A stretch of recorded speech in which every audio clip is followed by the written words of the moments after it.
and we've got Ruby joining us today. Thank you for joining us, Ruby. Can you, we'll just start. The thing that I found was really interesting. So overall, you guys were number 15 out of the 100,000 on Laurie's analysis. And the thing that really stood out to me, Ruby, was that you've never met face-to-face. Can you tell me about Team Awesome and what's your secret to being such a high-performing team? Yeah, thank you. Thank you so much for having me. So my name's Ruby. I'm part of Team Awesome. We are a team of project managers at Engage Squared, which is a Microsoft 365 consultancy, and we're located in multiple offices up and down the country.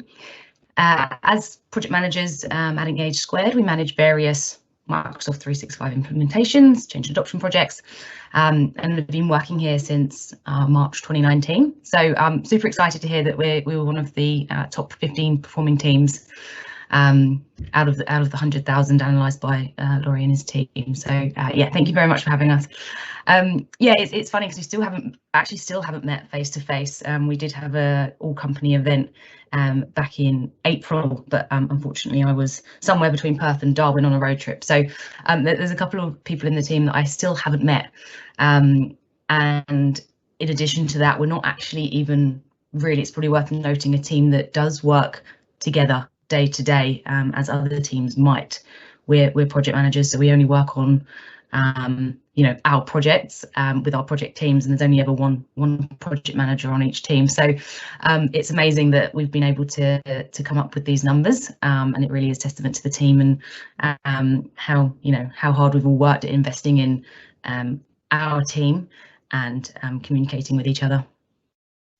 Oh, great. So when I wrote the case study that's in the benchmarking report, Ruby, I actually spoke with Elaine, who's the head of the PMO office at Engage Squared, and David. And one of the things that really interested me, that stood out, is you've got this virtual digital team, and they kept referring to the trust that you have amongst your team members. Can you tell me, how do you build trust when you've never met face to face? A lot of your your meetings actually aren't video meetings. It's actually just done in channels, but you're working really productively and somehow building this trust. How do you do that?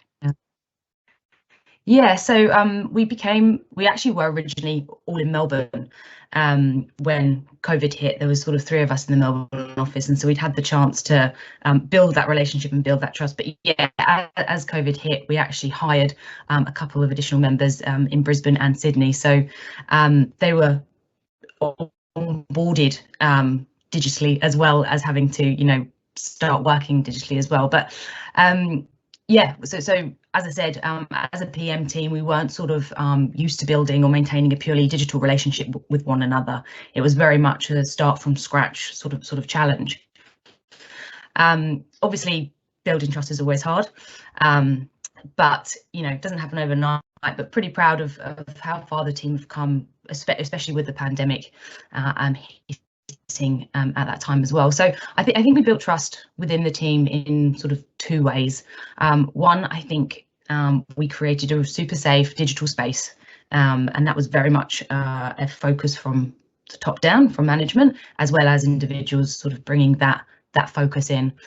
The safe digital space, we were able to consider our wellness, to work out loud, and obviously just collaborate day to day, working through issues, etc.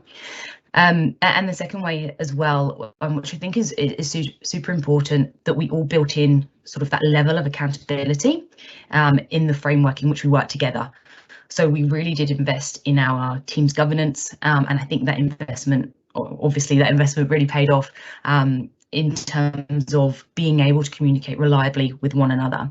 That communication worked both ways, was consistent, and I think it really did create that sort of social capital that we were able to, enabled us to function as a successful team.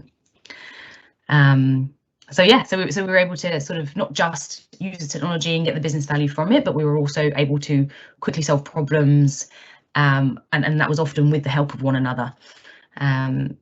So yeah, it helped us not to do our jobs just as effectively, but build and maintain relationships with one another, which was super important.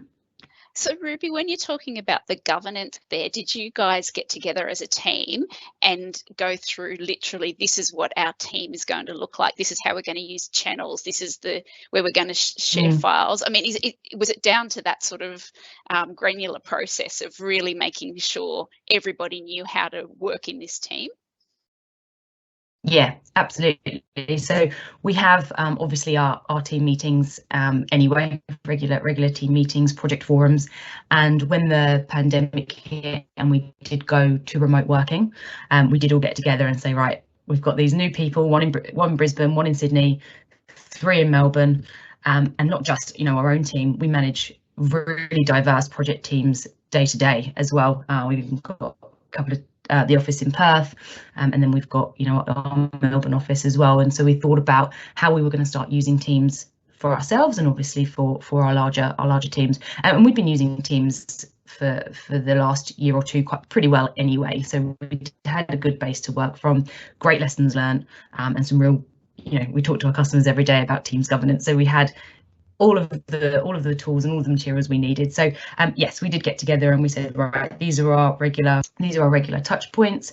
These are our channels where we do X, Y, Z. This is where we do issue resolution. This is where we're going to keep our risk register, etc. And then on the flip side, with our wider teams, it was a dedicated team to each project, and we would then add the relevant channels particular to that project, whether it was the project management one or deliverables, or whatever it might be, change requests coming through. So very much formed in that way, and obviously the communication on top of that. So we're all going to be now back-to-back meetings where we're trying to get in people's calendars, and we can't do that sort of water cooler chat anymore and walk over to people. So if something needs to be addressed by you, just make sure you're at mentioning people. If you're needing decisions quickly, nice in the channel so everybody else can see, we can track decisions, etc. So yeah, just sort of the basics that we nailed pretty early on, I think definitely led to the success that the team saw. And another thing I think you guys did was just wellness check-ins when everybody was working from home, so no one had that social interaction with their colleagues. You were just doing something as simple as that would have, I assume, been over a video meeting, and you just did a check-in to see how everyone was going. Yeah, so it was a bit of both. So when the analysis was run, as I said, the 6 of us in the team still hadn't met face to face, and that must have been talking on behalf of the team that joined then, but super hard to come in and try and build a relationship from scratch and work digitally as well. So it was not just important for the existing team, but those newbies coming in as well. And as I said, a real focused effort by both management and individuals to ensure that there was that continuous communication, and that we were also building and maintaining relationships with our colleagues. So we did this by sort of using video calls, regular check-ins, sort of encouraged to go out for walk and talks and grab a coffee and expense it, which was nice, supporting local business and all that. So yeah, lots of coffees, lots of walks, hugely encouraged by the business. And we actually, even off the back of that, started a fitness initiative where we would log our Ks on our walk and talks through an app, and at the end of the month, if we hit our target, we made a charity donation. So lovely initiatives like that coming through, just to be able to check in, and actually led to us as project managers coming together more often than typically we would. As I said, you sort of work as a bit of a lone wolf on projects. As a project manager, you might be working with 2 or 3 devs that have the opportunity to work together, but as a PM, you're normally the only one on it. So yeah, so it was a great time. We had lots of other initiatives as well, Connect 4, where we would bring in, we would have a Teams meeting, and we'd actually have an activity that week, and we'd pull in 4 people from different departments, so dev, consultancy, project management, and change and adoption. So it wasn't just our PMs, but we were mixing with ensuring that we were mixing with other departments, and we use whiteboard or something like that and have an activity.